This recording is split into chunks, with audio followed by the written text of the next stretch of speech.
This week in the Frame Shop, we made a series of 3 map pieces for Cortland Design. Now, I think these are probably going in their personal offices instead of a project, but we've done a number of different map projects. So we did, this one is Austin, so we created the map, put the graphics at the bottom. This is printed on clear acrylic and mounted with standoffs, so you can hopefully see in the video how that works.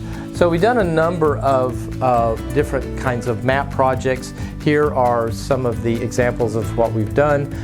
Maps are a lot of fun. There's a lot we can do with it. Wallpaper, we can float them on acrylic like this. We've done them on frost vinyl, on glass and on doors. So lots of different things you can do.